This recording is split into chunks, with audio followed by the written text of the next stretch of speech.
The Lord's mercy and kindness is with us, heart dwellers. And tonight I haven't been feeling well. I've been under the weather, and I had a message back from September. Believe it was September the 5th. Short-term memory loss. I thought that I hadn't written that, and I had written it. I just forgot to put it in recorded form. In fact, I kind of passed out being tired before I had a chance to do it. So anyway, here it is on the 17th of September, 2015, and 3 o'clock in the morning, and the allergies from the field, we have just a beautiful golden field of rabbit bush right outside our window, have definitely taken their toll, along with some teeth that are going to be taken care of next week. And I'm just not feeling well. So the Lord asked me to go ahead and pull up this message from September the 5th that I never did record. It begins, well, thanks to a pack of coyotes, a toothache, plumber's putty, and super glue, I'm back. Due to domestic duties, and I got a late start tonight, I fell asleep during worship. A toothache has been plaguing me on and off all day, but I decided to go to bed without a message. The Lord had different ideas. You see, we take our little lion pride of 4 cats and 2 dogs for a walk every day out in the empty 3-acre field of sagebrush behind our house. Of course, they leave little kitty calling cards, and coyotes come in looking for a snack. Fortunately, all of the cats are very aware that the fence is their point of protection, and that when we come home, we wait until everyone is securely in the gate before we close it and protect it against intruders, both 4-footed and 2-footed. Anyway, so the cats have a real strong awareness. This is their territory, their safe area, and they have a healthy respect for that boundary, because we never allow them to stay out in that field without us. I love coyotes on the mountain, which was about 3 miles from any highway of any sort, in total wilderness on the edge of national forest. We had coyotes all the time, but we also had big dogs. I love them in the wild, but I hate them in my backyard, especially when they get right outside the window, which is only 6 feet from the fence. The adrenaline pumps, and I swing into action. What happens is they get out there and they start calling and howling, and my gosh, right outside my window. If we didn't have the cats, I could really enjoy it. But because of my babies, I get to be Mother Bear when they come up close. I found that a BB gun doesn't do anything. Firecrackers, they don't do a whole lot, but they're mostly fire hazards. So one day I decided to search on the net and find something that would really intimidate those guys. I thought of the roar of a lion, but then I was afraid that the police would get called. We've got some big speakers. And I decided instead of that I would get a deer rifle echoing off a canyon wall. And deer rifles are very loud. The minute I hear any sign of a coyote at all, and they can't help themselves when fire trucks go by, I've noticed, I get in there and fire off this cannon out the back window. And it's loud. You can hear it all the way across the field, probably a half a mile away to McDonald's. So here I was ready to go to sleep, and then it happened. I was in bed, just beginning to drop off. One lone coyote calling to the others about 30 feet from the back fence. The adrenaline shot off in my body. I sprung out of bed and let them have it, big and loud. So I figured I'd give the message another try, because I sure was awake after that. That is, until my tooth started hurting and hurting and hurting. So my very gifted husband, who loves to work on teeth, and we've had lots of opportunity over the years, capped off the tooth with bleach and some plumber's putty to get it to stop hurting. And it worked. So here we are, Lord. Please, Jesus, would you share something with us? And he began. My daughter, it's not every night that you were so stretched in energy And as you come and rely on me, I will refill you and impart wisdom. Lord, right now I'm falling asleep. If you want this, I need you to restore me. And you know I must be awake early tomorrow. Nevertheless, he said, I am here to help you. I would prefer that you not go to bed until the message is up. My children and my brides count on you to bring them fresh manna to share. They are hungry, Clare. It is best not to let them down. I know, Lord, I'm sorry. Okay. First, I want to tell you all that I am so blessed by your perseverance. I have given you many off-putting lessons, and it seems that your hearts are so hungry for my love and wisdom that you persevere and keep coming back.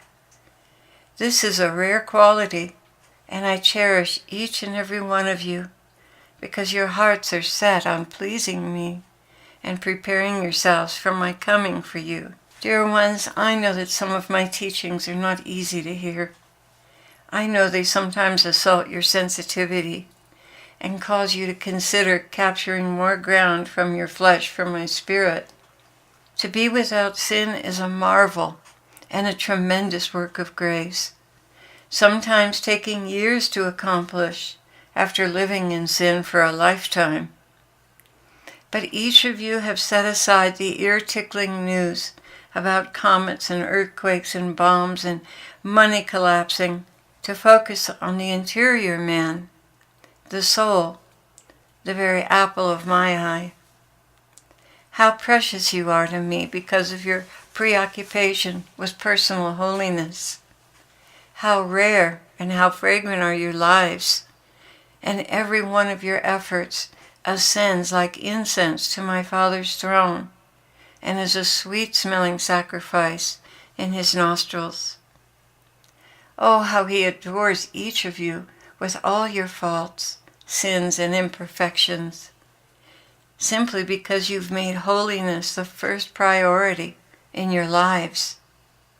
Not the news, not entertainments, not prophecy or predictions, and digging for which earthquakes and comets are hanging over the earth's head.